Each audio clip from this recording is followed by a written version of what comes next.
මෙන්න දැන් ලැබුණු විශේෂ පුවතක්.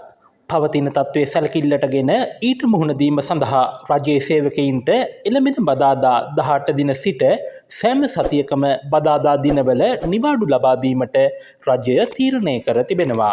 රජයේ ප්‍රවෘත්ති දෙපාර්තමේන්තුවේදී විශේෂ ප්‍රවෘත්ති සාකච්ඡාවක් පවත්වමින් අත්‍යවශ්‍ය සේවා කොමසාරිස් ජෙනරාල් මහතා මේ බව ප්‍රකාශ කළා.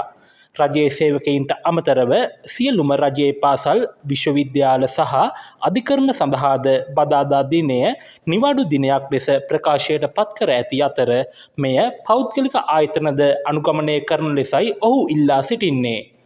මීට අමතරව අනිකුත් වැඩ කරන සතියේ දින 4දීද කොපමණ සේවකයින් ප්‍රමාණයක් සේවා ස්ථානයට ගෙන්වා ගත යුතුද යන්න පිළිබඳ තීරණය කිරීමේ බලය රාජ්‍ය ආයතන ප්‍රධානීන්ට ලබා දී ඇති බවත් සියලු රාජ්‍ය උත්සව කටයුතු తాවකාලිකව නවතා දැමීමට තීරණය කර ඇති බවත් ඔහු වැඩිදුරටත් ප්‍රකාශ කළා.